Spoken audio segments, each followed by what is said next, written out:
Hello, everybody out there in YouTube land. This is your T-shirted historian, and welcome to another week in Geek. Well, this is almost kind of a classic return to form for us. We don't have a guest to talk to. We don't have a particularly, explosive subject to delve into, although we do have a few interesting ones. So this feels a little bit like the original Week in Geeks, which were fun and they're good and that's all right, nothing wrong with that. Something I kind of wanted to touch on really quick, and I don't want to spend a lot of time on this, but how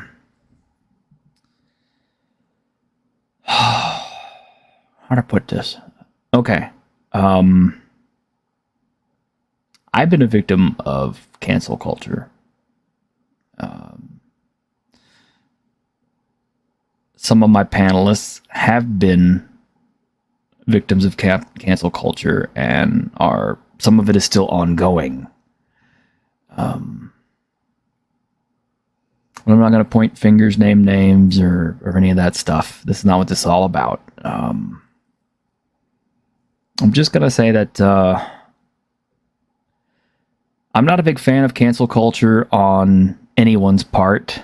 I don't think it does anyone a service. All it does is it shuts down discourse between people.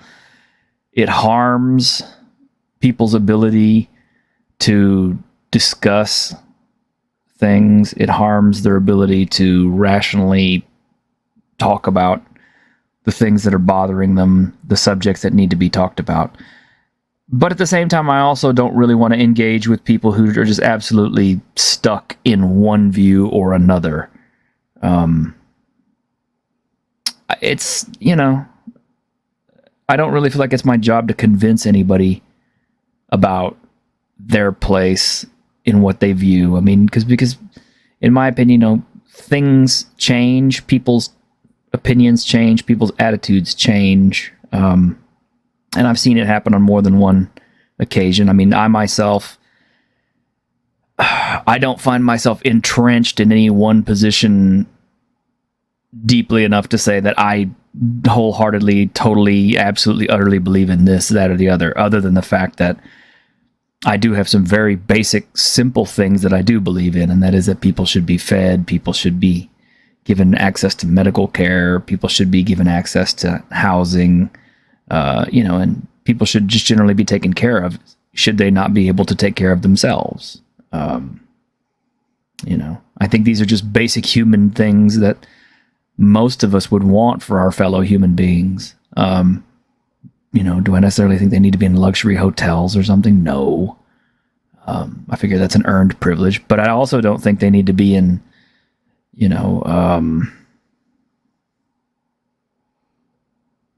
locker camps or whatever you want to call them, where they just have bunk beds and stuff like that. That seems more like a prison than it does like a facility that could take care of somebody.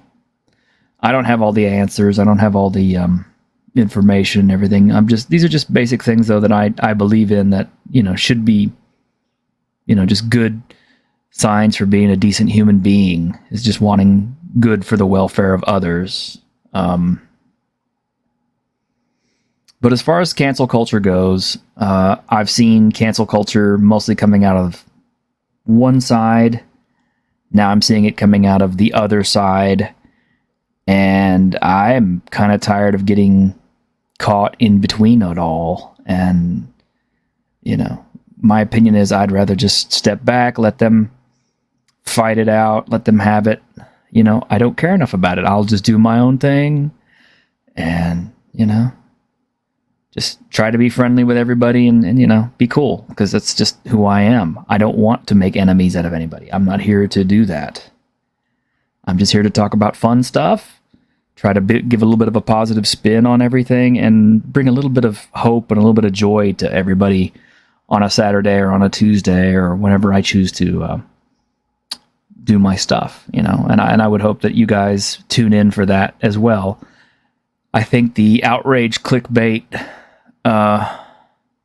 YouTubing content providers, they're fun to watch. They are, and there's a lot of them I like. There's a lot of them I really enjoy. But I kind of wonder if that era is not starting to wind down a little bit, if it's starting to get a little bit tired. I of course don't wish any ill on any other YouTubers, especially not the big people who inspired me to want to do this. But I also kind of hope that the little guys like me who, kind of keep trying to bring that message of hope and, trying to show people that there are good things to look forward to, I hope that we will finally start to prosper a little bit too, because, this is almost, I'm working on my 4th year of YouTubing. I still haven't hit all my subs. I could have if I'd have just gone for outrage clicks. I could have if I'd have just gone for videos that cried for one position or another, or just totally crapped on everything. But I just try not to be that way. That's just not who I am as a person. So I hope people out there will enjoy it and respect it. And hey, let's get on with today, shall we? Here's our panelists. First off, we have the Godwall, coming to us live from vehicle. From inside my truck at Bradley Fair. How y'all doing today? We're doing good. We're doing good. Bringing everybody else in here. We've got Mr. Iris. I think we need to bring up Agarbra's volume a little bit. Okay, we'll do that. Yeah, I have a Bluetooth setup. It's not great, to say the least. All right.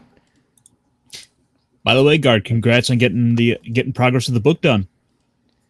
Yeah, I got it released. Now, I know it's probably chock full of rule errors, display mistakes, and that kind of stuff. So I'm expecting a good share of feedback to make it right, because I am merely human, and this human has multiple TBIs, so there's probably things I missed back and forth. What'd you do? Well, I mean, yeah. From the roboting there, I was starting to question if you are in fact human. Yeah, like I said, I'm mobile. I miss every fucking Saturday, it seems like, so I'm trying to get at least one in temporarily. Signal may be absolute shite, so that's fun. I would like to start off the stream with something sad. Oh dear. And that is the death of Shane McGowan. You've been talking about that from the Pogues?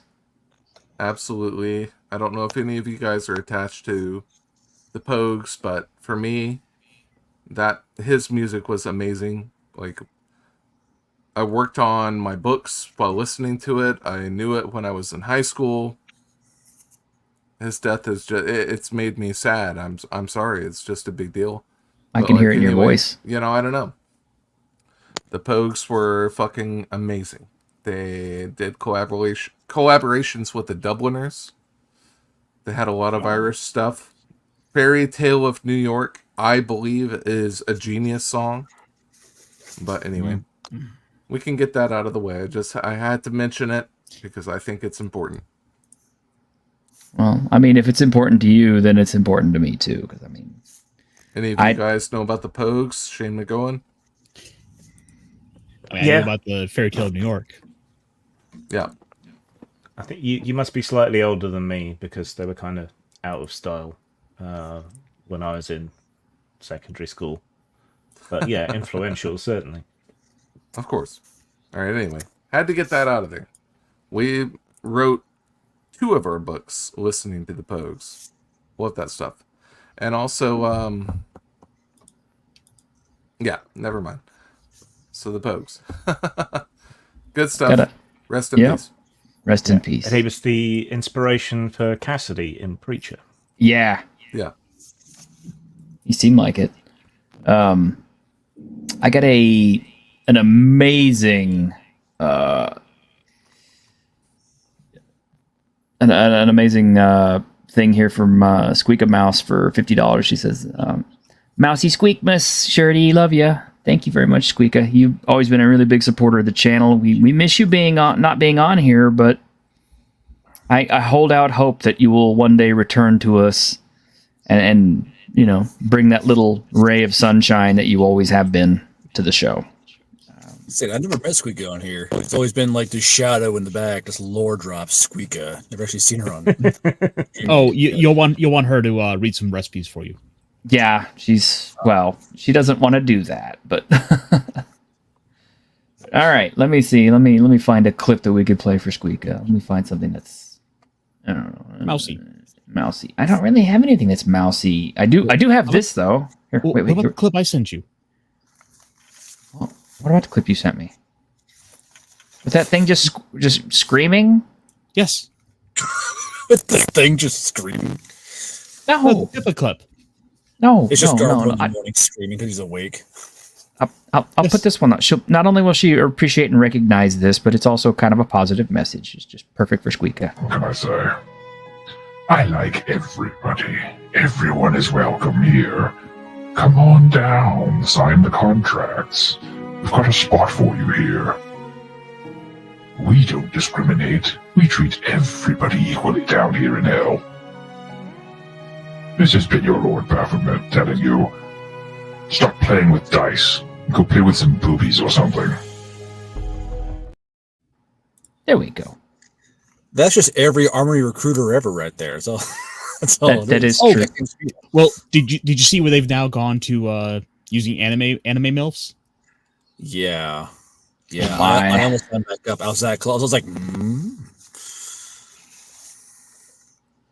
Every They were time you using, get out, they try to claw you back in.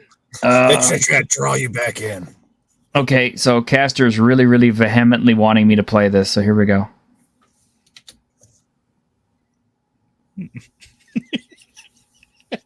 There's no volume on that. There was no volume on that, but Damn it! you failed.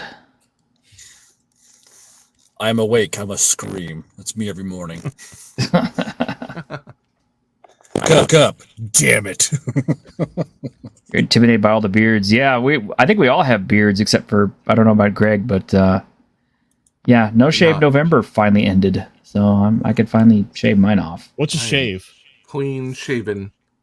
I Yeah, refuse I to be one of those OSR guys. Now listen, like 99% of these guys who play D&D are these white guys who are really pale, and they have like beards. They have like graying beards and glasses. I refuse to be. Every single one is like that. I refuse. I'm not going to do it. White bearded men can't leave the hobby soon enough. From Immortal Rising to all of these people. It's just funny. They're all like that. Gen X Gamer, Legion of Myth, all of these guys. No, it's just a weird stereotype. I'm just laughing because These bearded women. Because Grim just sent over this YouTube video link. Oh, what he sent? I can't show it because we'll get copyright claimed. But dang it! What is it? I'll link it up. The Monty Python mouse organ. Oh yeah. I'll post it up for you guys so you guys can enjoy it at your leisure. Hopefully after the show.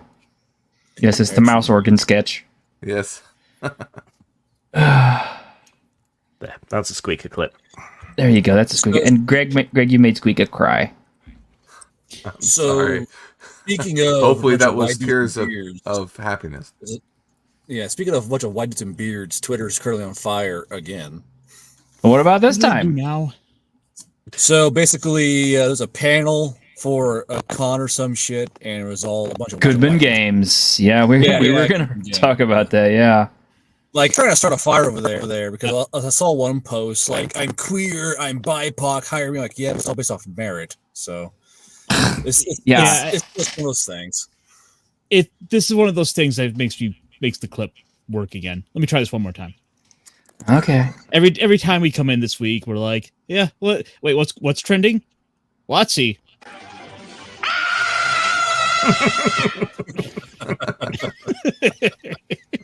Pretty true. It Pretty never true. ends. But like it's just like you just think that they would finally run out of fuel. Nope. There's always a hidden can of gasoline somewhere. Well, this is like fun. And the fire comes out of nowhere. So It never stops. what I don't what I don't get though, right, is if you're new to the industry and you want advice on how to make good games or all of that kind of stuff, right? You want advice from people who know what they're doing and are established in the industry and have recognizable names. So you can say, "Oh, I know they've done such and such," which is good, right?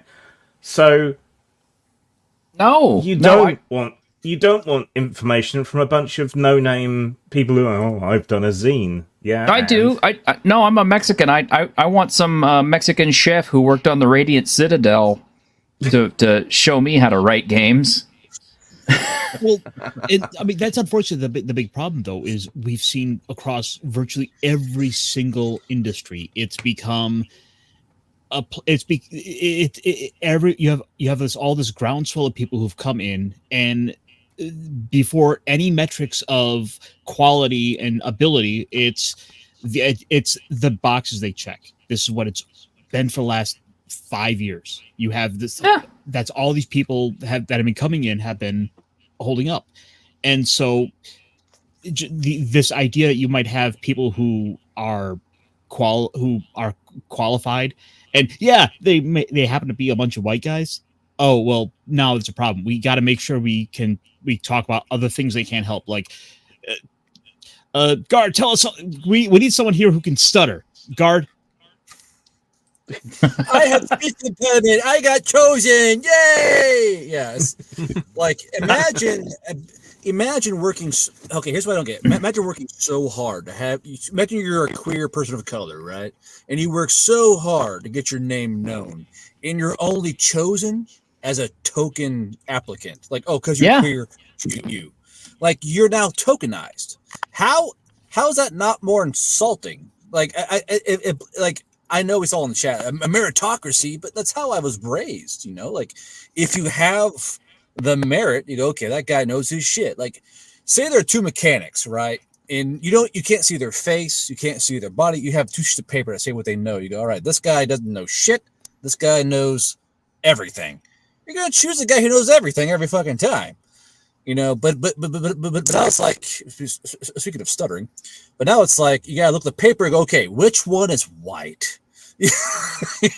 Well, I mean, can you imagine a panel asking Mike Pondsmith to be on it solely because he's black and that's it? I mean, you know, the fact that the guy's pretty much, you know, the godfather of cyberpunk and all these other, you know, has all these great credits and stuff, has no basis in anything. It's just, we needed a black panelist who works in games, so we picked you. Right. I mean, they can get me any day of the week. I'm not going to show my face. They don't know who I am. That's first and foremost all you'll ever be seen as. Yeah, that's the worst part of it. You see, Ares Chronicles corners the scaly format of the D&D creators. You know, that little pocket of people. Hey, listen, damn smooth skin. Give me a dragon guy with like 6-pack of abs. I'm in. Give me the. I'm just kidding. I have got a couple of gamer friends who are transgender. I desperately wanted them to be on the show. I've asked more than once for them to come on the show. They're kind of embarrassed to for, you know, various reasons and stuff, and I don't blame them for that. But I don't want them on here just because they're transgender. I don't care. I just want them on here because they know their stuff. They bring a really interesting point of view to things. You know, yeah. I mean, like, for example, like Taylor Lane. You know, Taylor Lane is something. Yeah, I've had Taylor Lane on before. Yeah, Taylor Lane is a great guy. No, he's a great guy. You know, it's like, but you know, that's not the identity that I think Taylor is looking for. No, and most people don't. Right? They don't. That's not their identity. Their identity is just who they are as a person. There's a really good YouTube content creator out there I started watching, and some of you are going to go, oh, her, but Sophia Narwitz, right?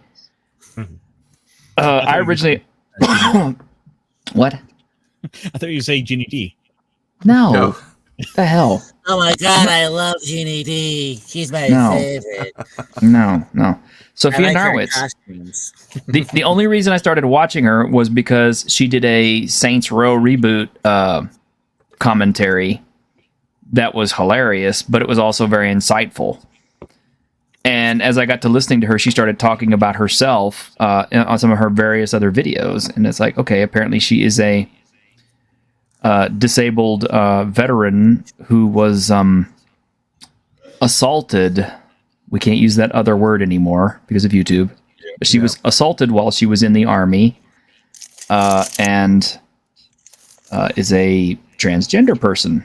And, you know, she suffers from, loss of bodily control in some areas because of how severe the assault was. But she makes YouTube videos.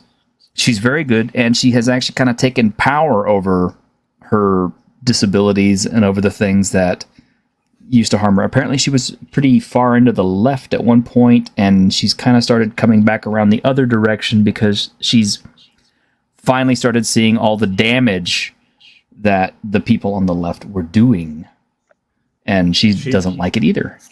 She's been persona non grata in sort of the more sort of normal circles online since Gamergate. I know that name since Gamergate. Mm-hmm. And she took the wrong side, I guess you could say, and has been hated by the games media ever since. Yeah. I mean, it's just like, but I like what she has to say, and yeah, she's hated by the people that she's a part of. I mean, more or less, kind of.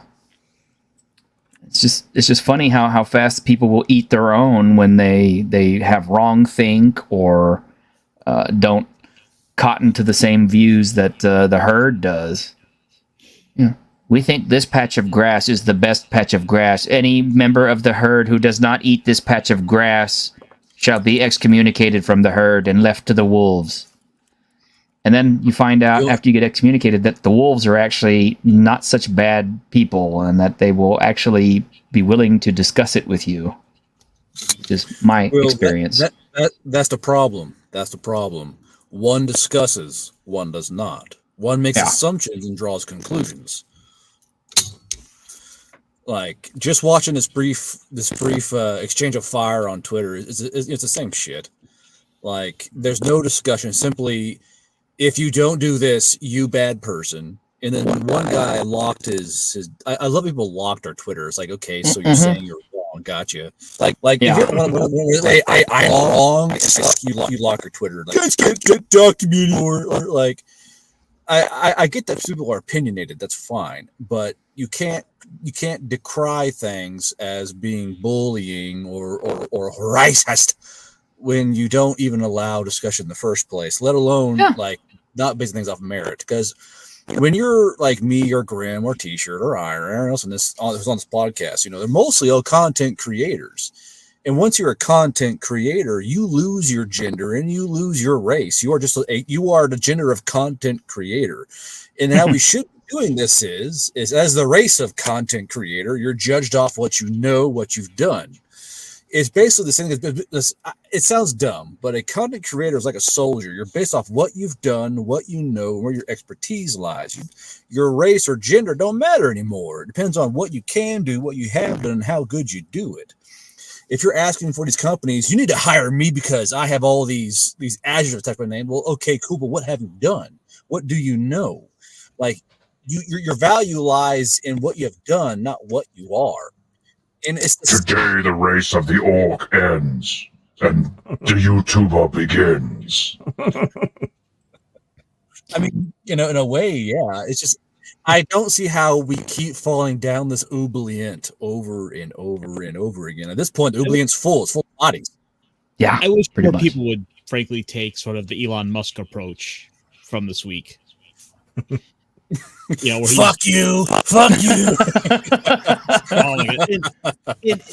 Oh my god, that was amazing. By the way, it's like there's what Bob Iger is there. He just had this whole thing about how like, oh well, it's totally not my fault that like Disney's set on fire. I only poured the gasoline out. I didn't expect you guys to make a match. We're gonna. Oh God, my house is on fire! Well, how did this happen? Holds a gasoline can. Oh. Well, to kind of. Go ahead. No, I was just about to say Elon Musk is like, he's got his finger on the PayPal button to buy Disney. It's like That would be funny. It'll be cheap fuck soon. you, Bob Iger. Give me that. Give me everything. If I wait about 6 more months, I could probably save about $10 billion. Yeah. Ooh. Probably. Oh. Yeah, that's true. That's true. Well, we do have some other stuff to talk about. Something I want to bring up is I'm working my way through the very last deluxe edition of Berserk, and I'm doing it very slowly because I don't want to rush it. But one thing I've noticed over the last few books is there's lots of like little in jokes and things like that said by certain characters, and I realize they're kind of like, these are jokes that are probably not native to Japan, so these were obviously added in by localizers. And that really incenses me, especially considering that Kentaro Miura is not with us any longer. So it's not like he can reach out and say, hey, can you not do that? And what really bothers me about localizers who don't translate everything directly as it was originally written is it kind of becomes a game of anime telephone, right? Because it's like, Grimm is a very eloquent speaker. If he says something and then I get in there and I try to retranslate it for somebody else, it's probably not going to sound as good as Grimm did. Now, if I don't understand Grimm's original language and all I'm hearing is me talking, then that person thinks, well, that's how Grimm always talks. That's just how he writes. They don't really get a sense of the gravitas or the original intention. Put it to you in a different way. Let's take a look at a really, really insanely deep, complex work like The Lord of the Rings. That's a hard read. That's written in some very kind of archaic, very thick language. But that style is uniquely Tolkien. Now, let's say that we updated it and retranslated it for hood speak. Pigeon English. Yeah. And then Pippa rizzed up that wizard like, hey, yo. Uh-huh. Probably the Hobbits actually had their own version of kind of a dialect, but anyway, continue. Yeah, can you imagine the Balrog scene where, Gandalf gets that, yo, motherfucker, you ain't going nowhere. You ain't passing, motherfucker. Yeah. Your ass better turn back around, go back to Oakland, bitch. Goddamn bitch. And unfortunately, though, it sounds like this is becoming a more and more recurring problem. Like, there was I believe, Korean video game studio that had to basically wholesale fire all their translators because I guess apparently in Korea there's a really bad feminist problem. Like, the feminists there are especially militant and have been putting in a lot of their own language and ideas into the works. Yes, and Surly Unicorn has a comment here. Says localizers sound as bad as influencers, sensitivity readers, and everything. That is kind of what localizers become by injecting their own views and their own speak into translations rather than directly one for one translating what is said. And it really aggravates me, and I think it's a terrible thing. And so Crunchyroll is especially bad about this. Colonizing. So what you're saying is that they're colonizing manga right now. Yes. Going in no, we must change what it is. So, for one positive note for that last volume of Berserk, it is continuing to sell incredibly well. Oh, yeah. I'm looking at some reporting from ICV2, and Berserk is on their top 20 list. That volume 14 is at number 5, and then volume 1 is on there again at is on there again as well. So people are flocking to the series like crazy. Oh yeah, yeah. They're rediscovering, and that kind of scares me because as soon as people start discovering Berserk, they're gonna immediately start with this is so problematic. Give it every about 6 months or so, like a whole new flock come in. When that horse shows up, it's always a fucking problem, right? Yeah. That scene in particular is disturbing, but then again, it's like there's a lot of stuff in the manga that is not present in the anime that I understand why it was not present in the anime, but when you read it in the manga, it's really horrifying. And I don't want to talk about what in particular because I want to keep my channel, but Berserk was not afraid to shy away from really, really difficult subjects that impacted all ages, and that's as far as I'm going to take that. Well, if we're going into that kind of area, as far as Japanese is concerned, apparently, and I'm going to see it tomorrow maybe, Godzilla -1 is movie of the year. And with that lets us segue right into the next part, which is, yes, Godzilla -1. I've heard that it's the best, actually the best Yes. movie of the year. I've heard that from 2 different reviewers. I've heard that from Angry Joe, and I've heard that from Doomcock. Doomcock, who is a friend of the channel and is a nice guy. Yeah. I figured I would show the trailer off just so I can later on have to cut it out because Okay. YouTube, but Yeah, do it. Because you want to suffer. because I want to suffer, yes. Because Toho is like, no, you can't use anything. No. Was that a roar? Pay us. Actually, I think the roar is not present in the trailer, so we're lucky there. But yeah, here's the trailer for Godzilla -1. Turn the sound down a little bit. また悪い夢。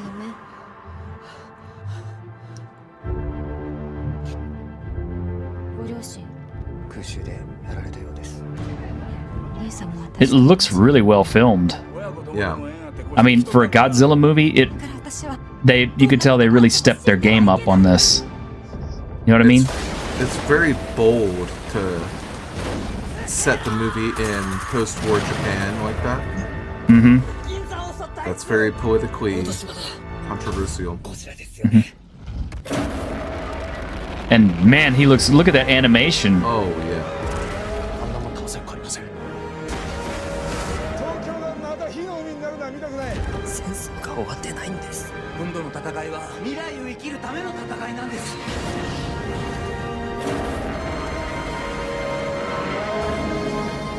ゴジラ-1。 And from what I've heard, like they're talking about a budget of about $15 to $25 million. Yeah. Like it's an incredibly tight budget. Expensive. Well, in terms of Godzilla movies, That's expensive. you know that the human characters are always shitty.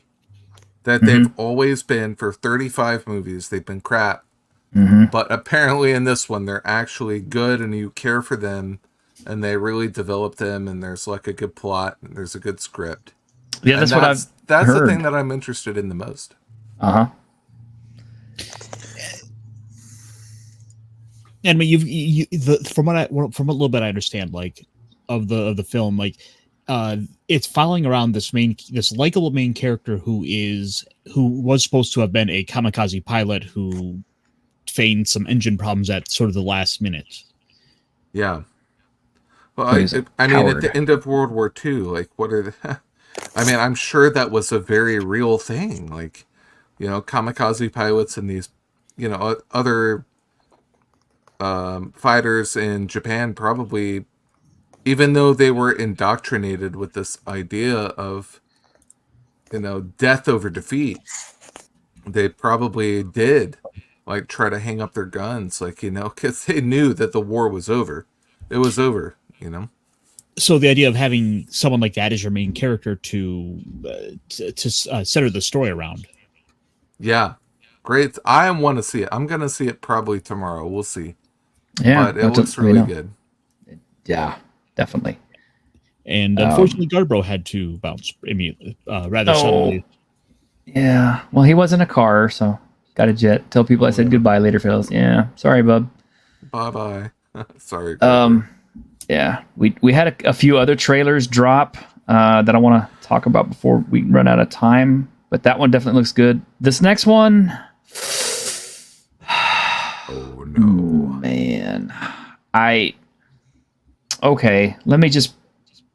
No, if I start prefacing it, I'll give away too much. Let's just jump right into the trailer and let the chips fall where they may. I think it could be good. It could be good, but like, I just like, we know the story. We know what happens. To me, that's the thing that kills prequels like that. We already know the character. We've developed that character, and we've seen the story. So move on. That's just my opinion. Don't get me wrong. Like, it's a world I would love to explore more. Like, I think there's something there with like the bullet town and the oil town. Like, it would be a fun world to set something in. And they showed they showed them running through like a forest, like an actual like green growing forest. Yeah, that's interesting. Like, they might show some like pre-apocalypse type of stuff. That could be interesting. But okay, it's a prequel, and we know that from Fury Road that Furiosa was trying to get to that green place, and when they did get there, it was all destroyed already. So that's obviously a lead into that. But I mean, my thing is, it's a prequel, and I'm just kind of like, why are we doing a prequel? Why are we retreading ground that we are? I mean, what's it going to matter? I mean, other than it being cool and fun to watch, which it will be, I'm sure, because it's George Miller, and he's fun to watch. Well, I think. I'm sorry. Sorry, go on. No, you go.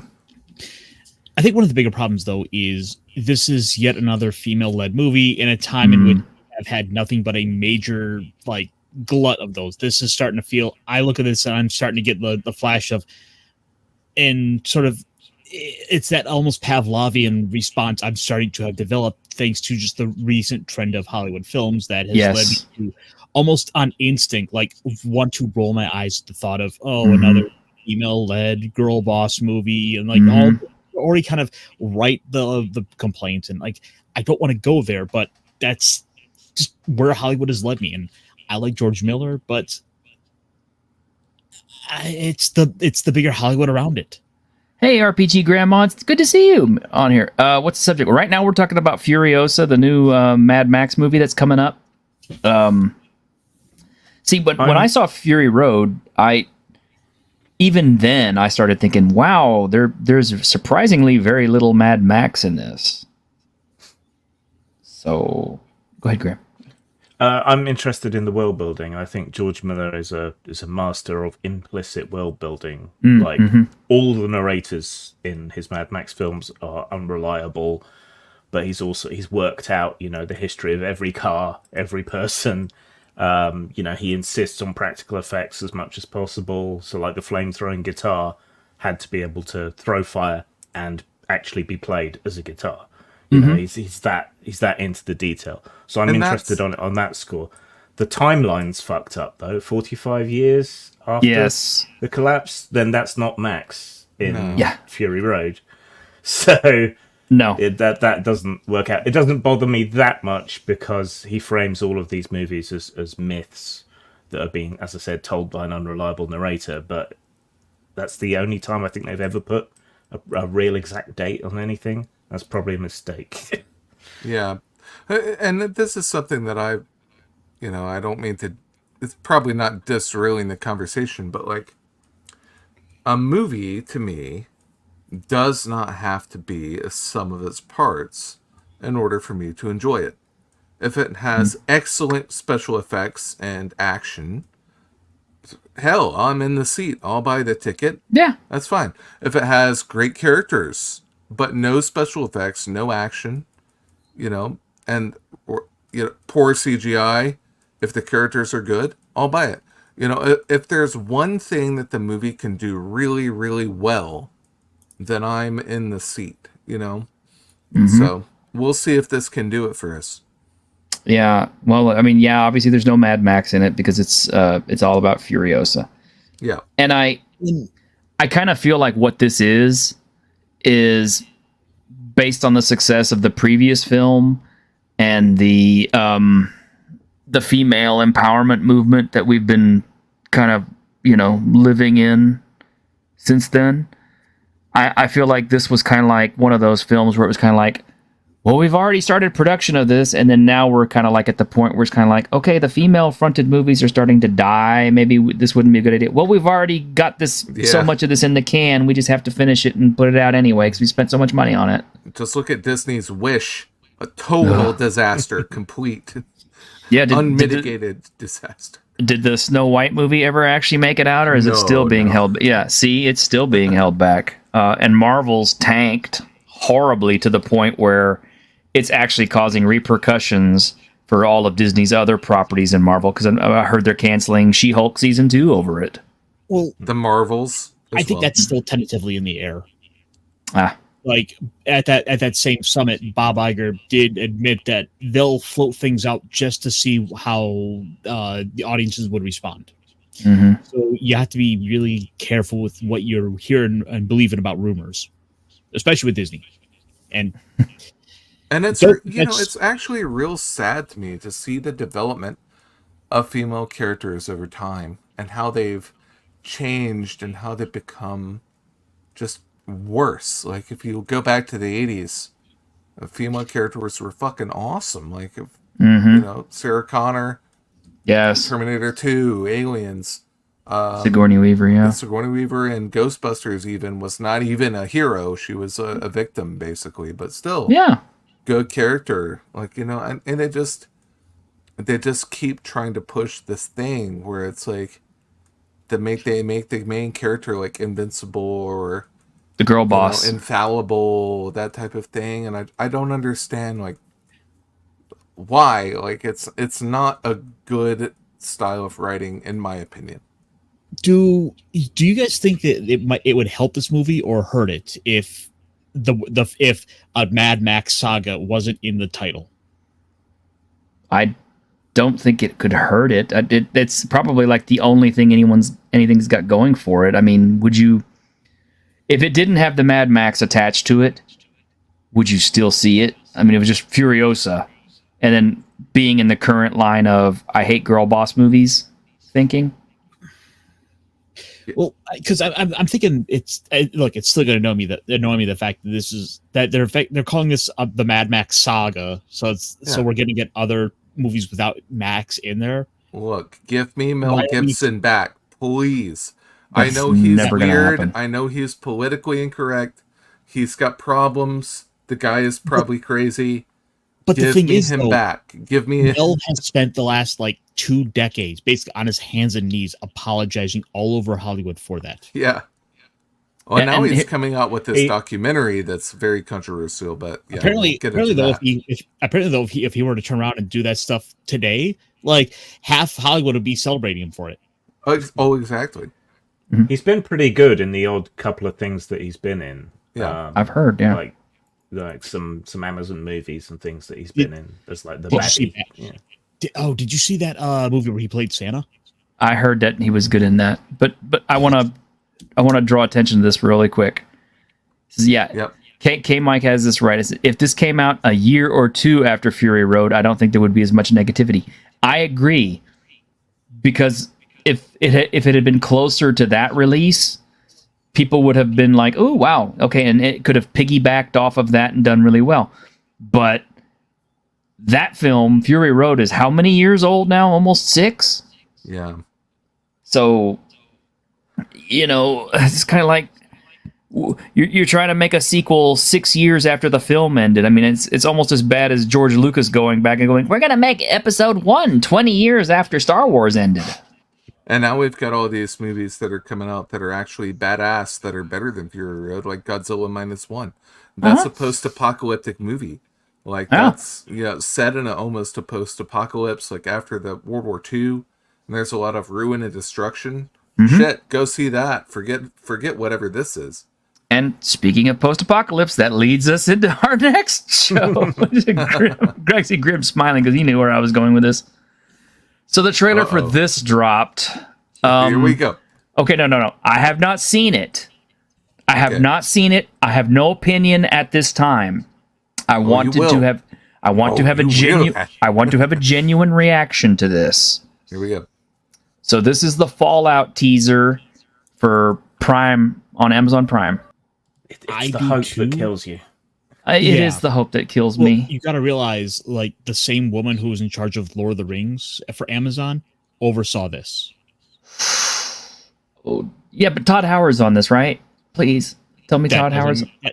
You're holding out hope just on a single name.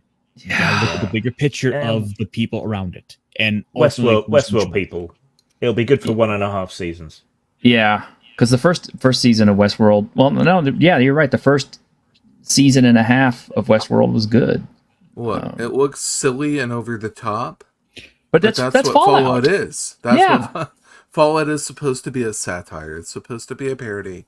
Yeah, I think that can work. We'll just see if they can get the atmosphere right.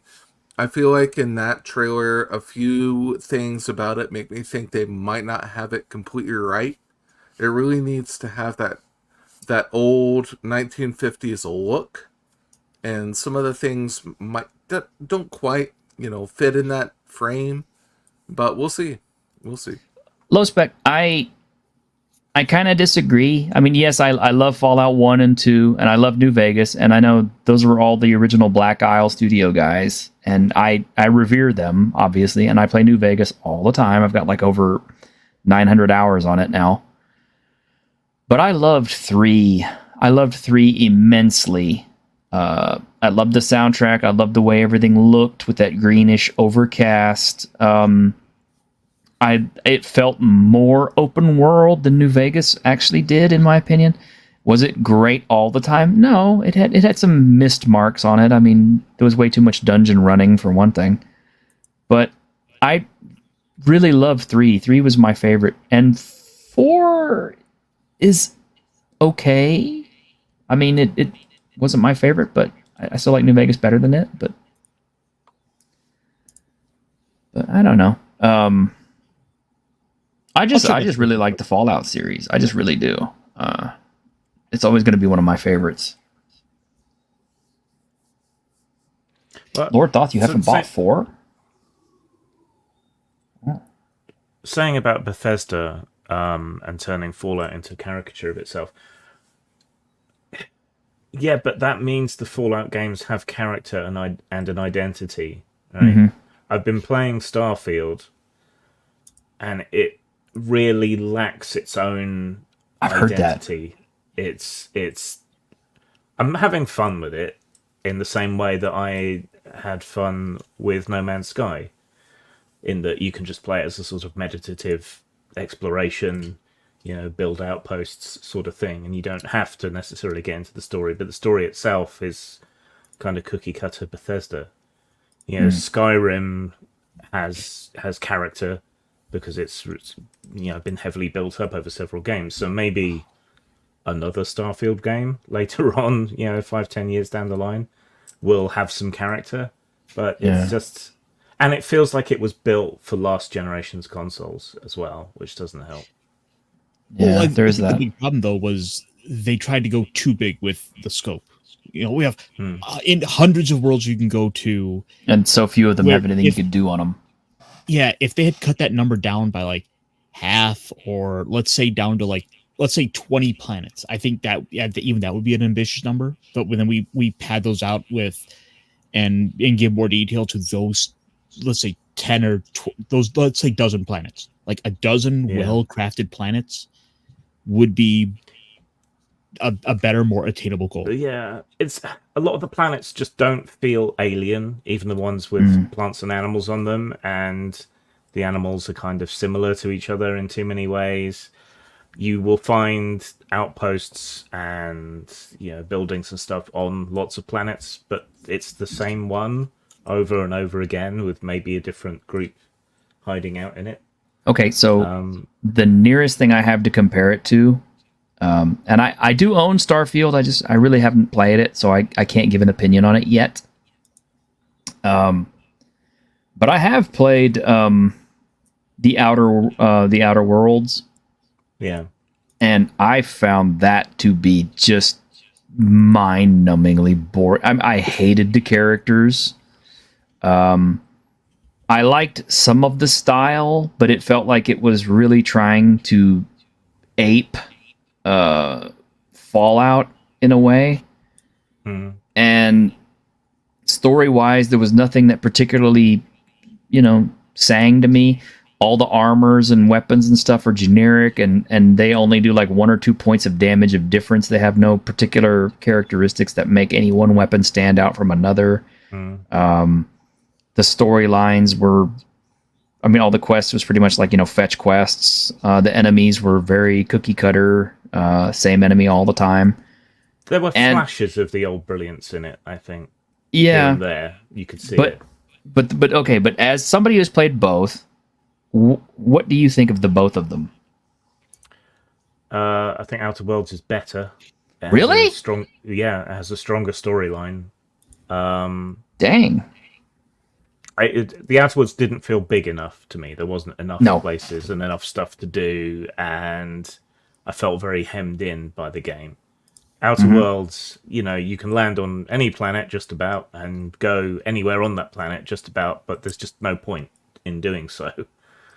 But yeah, the main thing for me is it just lacks character. It doesn't even take the time to really give you much in terms of exposition. Like there's a museum that you have to go through at the start to get your citizenship, but it doesn't tell you enough to be getting on with or to become attached to any of the factions.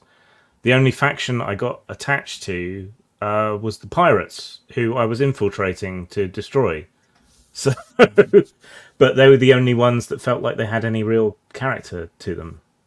Yeah, and I will cite this as one of the reasons why I liked Fallout 3. Because the way Fallout 3 starts with you as a baby and just kind of like learning your way through the vault and kind of finding out everything organically and getting attached to people like your father, who, God, man, Liam Neeson did such a great job as your dad. What's that look about Ironcaster? Oh, he's talking to someone else. Okay. But doing all that and then getting kicked out of the vault and then having to kind of discover the world on your own, that was such an awesome experience. It was so much fun. And that is honestly my favorite part of Fallout 3, is that moment when you first take a step outside of the vault and the doors have closed behind you, and then you see the distant ruin and the green glow of everything is on you, and then that In On Zur music hits you, and you're just going, oh. That's my favorite part of Fallout 3.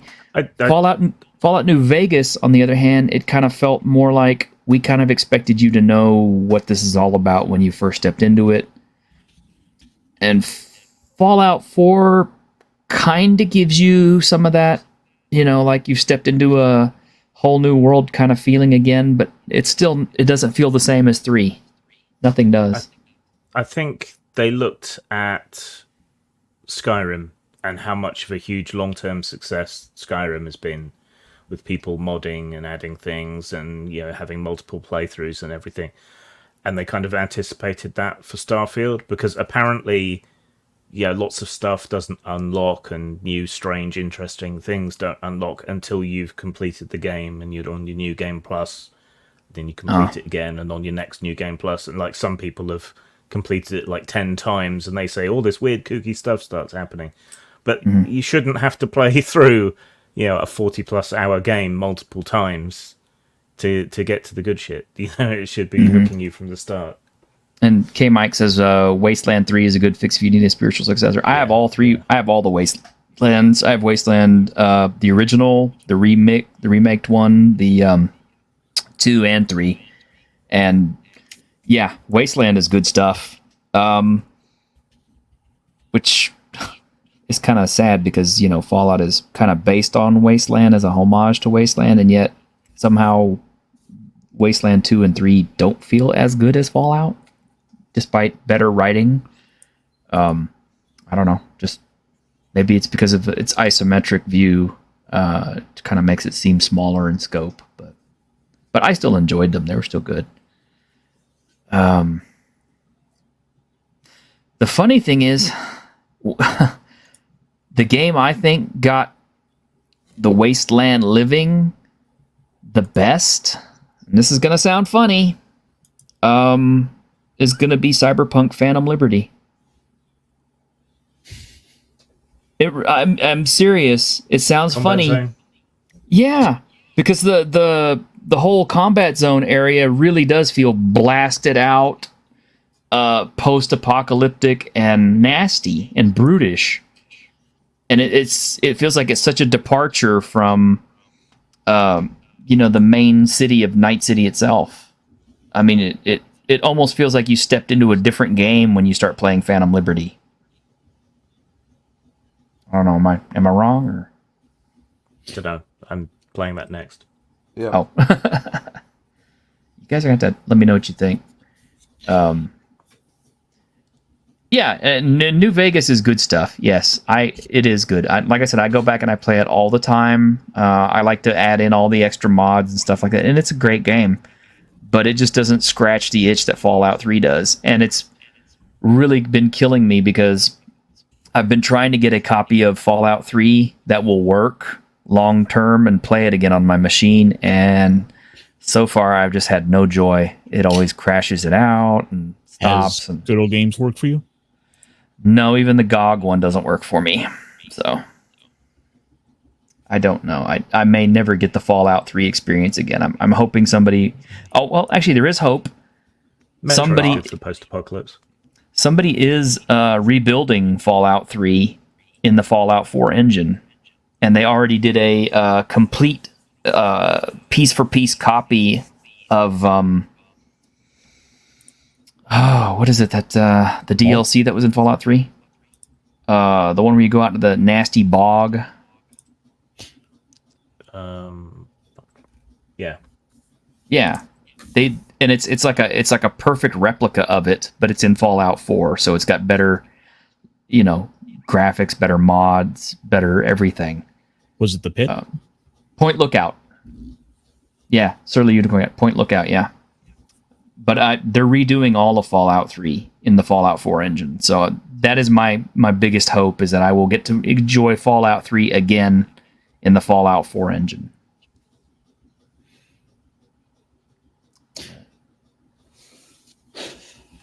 Segue to next topic. Segue. Well, we're actually at our hour, but did you want to go ahead and mention Wizards of the Coast? Sure. Oh no. I don't mind staying a bit longer tonight. Okay. Yep. You mean the fact that they've gone and announced their release schedule? Go on. Yeah, let me pull up this article here from Wargamer. Just so we at least have like a little visual reference. Ba-dum. Descent into the Lost Caverns of Scope. Oh wow! So they're basically okay. Yes, they are doing cannibalizing. They're taking one of the older like first edition modules, and they're doing a modern take on it to keep up some of the old stuff. Oh my god, the 2024 Player's Handbook. Oh no. That's gonna be so bad. No barbarians, no clerics, no paladins, no races, no orcs, no. Now, somebody who is a big fan of the Lost Caverns of Sojanth is Dungeon Delver. I would be curious to hear what he says about that. I wonder if he already knows about it. I bet he does. I'll have to check his channel to see if he's commented on it. And if not, we're going to have to get him on here Tuesday to talk about it. So do we have anything in the article here there as they kind of explain things? Let's see. Descended to the lost caverns of Sojikan. Revise the classic first edition adventure, Lost Caverns of that. It's a single session dungeon crawl that'll evoke the feeling of adventure module from 50 years ago, complete with tournament scoring system. Wait. A single session dungeon crawl. Because the Lost Caverns of Skojant was big. I mean, you could pretty much run a mini campaign on it because of how much stuff there was to explore and how many enemies there were. Well, you know what they say though, T-shirt, less is more, and WotC wants to do less for more. And see, part of the deal is in that original adventure, it was like, yeah, you were basically finding, you know, the Demonicon of Igvilv, and learning about the demon Prince Grast and meeting the daughter of Igvilv and all this, and yeah, well, it was a neat module. What I think is going to be interesting to see out of that, though, is the fact that they're actually going to try to implement some sort of tournament scoring system. And what is that even going to mean in the modern day? Yeah, because tournament scoring, how's that going to work? Submit your high score to D&D Beyond. Oh, no. Why? And how can we gamify this? Well, considering how overpowered 5th edition characters are, they probably could get through it in one day, I guess. I don't know. Yeah, but the combat can get bogged down, so tricky. And of course, they had to bring back Vecna. You know what? Ever since Stranger Things, Vecna has become, in case of emergency, break glass and pull Vecna out. Well, I mean, by and large, WotC has been trying to increasingly go that direction. That has been sort of their MO for a while now, that they've been wanting to have those big marketable villains. I mean, we saw them recently put out like the Wand of Orcus. Mm-hmm. In case of emergency, break glass and bring back something that is beloved from the 80s or the 90s. But we're going to still change it, though. We're going to remove everything that's cool about it and make it lame, like in the South Park episode. Let's go ahead and just... and make it gay and make it lame. Yeah. Of course, we'll be getting our player's handbook, and only the player's handbook, in which backgrounds are going to replace your race, and that'll all be rolled into like the other background elements. Yeah, dwarves can be 6 feet tall. Yeah, well, I mean, race is now just a name, a label. Backgrounds? What are you saying? Poor people can't have high charisma. Yeah. Oh, and that's another topic I wanted to get into, but no. We don't have time. It's funny that we're making fun of it and like people think it's a stereotype, like we're actually exaggerating, but no, it's actually not. They're actually going to allow like dwarves to be 6 feet tall, like, and stuff like that. It's just ridiculous. Dwarf is just a name, really. It doesn't actually mean you're small. Yeah. So one of the releases I identify as a giant. Yeah, basically. So one of the releases that we were talking a little bit about before the show started was this making of Wizards of the Coast, this 50th anniversary celebratory book. That, to be honest, I'm surprised they aren't waiting till like closer to the holidays to release, because that would be probably a pretty good book to put out to sort of wrap the year up, to help celebrate 50 years of D&D. But seeing how this is coming out in early June, I could see this being done just in time for convention season.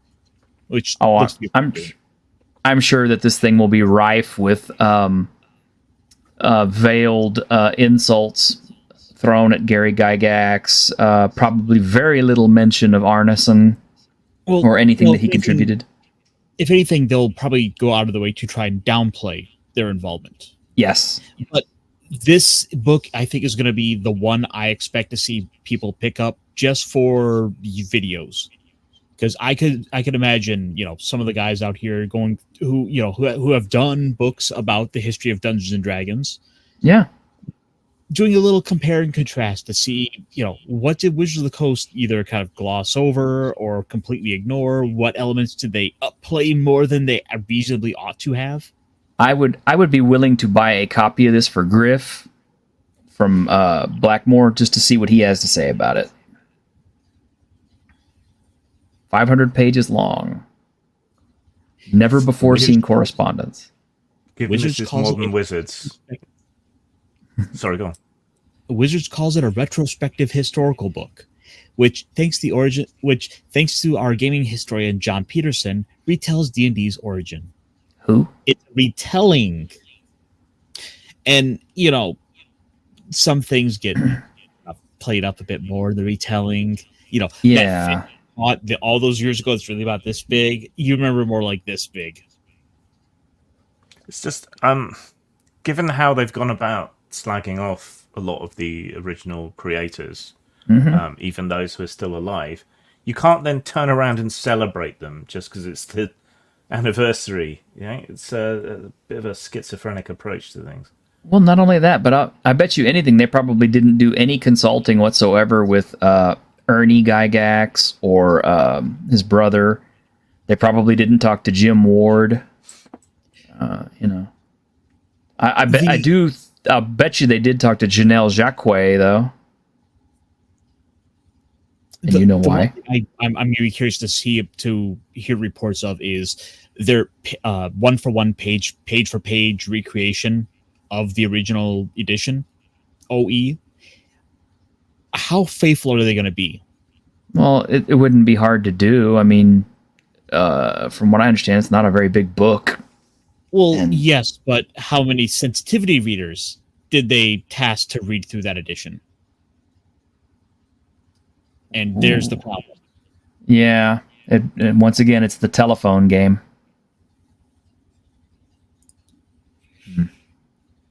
And then finally, we have, for July, the quest for the Infinite Staircase. Just like Tales from the Yawning Portal and whatever. I would love it if the book's just completely blank apart from a picture of a Stairmaster. It's got a jacket hanging off it. Yeah. Need more help with your D&D character builds?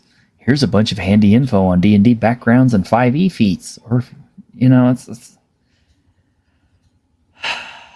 I blame 3.0 for this, but why are we doing this? And why are we not maybe trying to focus on more universally useful backgrounds and feats and all that? Put in useful things. Don't give me the ability to be better at fishing as a feat. Well, that's the thing. It's like people these days want builds. They want to do clever things with their characters. They want to do all these kinds of things that, they do in video games. Because, it's like Cyberpunk. How many times do you see videos released on builds? Or Elden Ring, you see videos based on builds. They're just bringing that same logic into their role-playing games. And I don't mind it so much because I run builds. Certainly. But, I don't know. There's something that's lost in the simple fluidity of, say, Scarlet Heroes, where you only have 4 basic classes, but depending on what you what you use for your background stuff can change the way your character plays and stuff. Plus the fact that it's more open because it's, instead of giving you a bunch of feats to saddle you down with that tell you what you can do, you just tell the GM and he says, all right, give it a try. Builds is why I don't really play multiplayer online games, because if you're not spec'd, absolutely perfectly, then people don't want to play with you anyway. It's like, why have you got that character like that? That's not the best. Yeah, but I like the way it looks, and But you must be cookie fun. cutter like the rest of us. You must eat the same grass that the rest of this herd is eating. If you try to eat that grass over there, you will be excommunicated from the herd and be sent to the wolves. Fuck you, buddy. The hemlock looks tasty. And with that, I think we're done for today. We didn't do show and tell, and I have an ever-increasing Oh, stack. okay. Do it. Show it. Okay. Right. I can't switch cameras at the moment, but I'm thinking of doing something on Indian mythology, so I bought a good translation of the Rig Veda. We were talking about regionalization, so I guess the translation of that counts. Speaking of translations, I also picked up a copy of Tenra Bansha Zero. Ooh. My copy's just out of reach. For $31.99? Japanese RPG, yeah. From leisuregames.com, who, if you're in Britain or Europe, is a great place to get your games from. Also, got my copy of Codbound, where you play a superpowered fish in the North Sea. Which we'll be playing tomorrow. I got Lexicon of the Throne. Yeah. Which has the extra words in. Today, I must stress, this is like from the past month. We haven't had an opportunity to do a show and tell for that long. True. Also, today, I got Blade Runner and a spare copy. I do want to play that. We will on at one some of your point. Sundays. I also got that, which I had backed. Curious about it. Thoughts on that soon. I need a bit more time to digest. But if you were thinking of getting it, don't bother getting the starter set. Just get the main book. This was not worth it. Someone whose name is indecipherable on the card they sent me that for my birthday, which is this coming week. American Vampire, which is pretty good. So whoever that was, Carl maybe with a K. It's kind of hard to tell, but thank you, whoever you are. I was trying not to be disturbed at how you got my address. I remember Scott Snyder being really good with that book. It is really good. I picked up a copy of On Guard for my archive of historically important RPGs and RPG adjacent material. So there's that. And lastly, I got the Cobra source book for G.I. Joe, which is what we're playing next. Yes.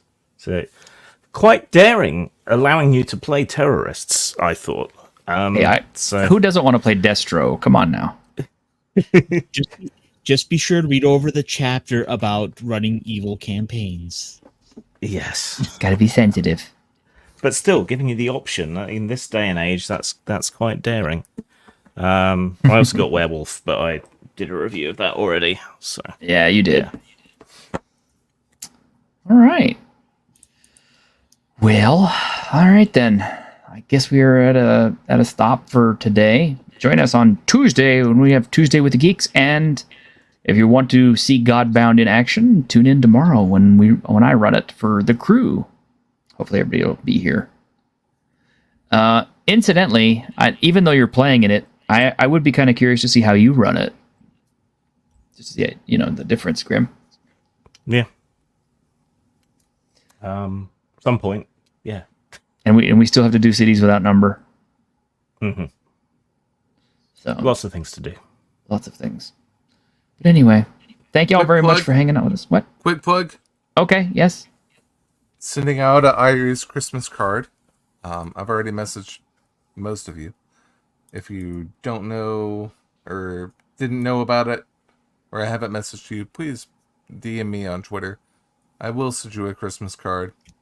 It's going to have a QR code for one of our books. I already own all your books. And it's a very heartwarming type of scene. So perfectly family friendly. Anyway, that's all I had to plug. All right.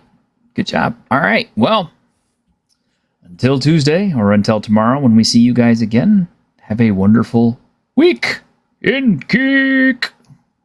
Bye. See you later. Bye-bye.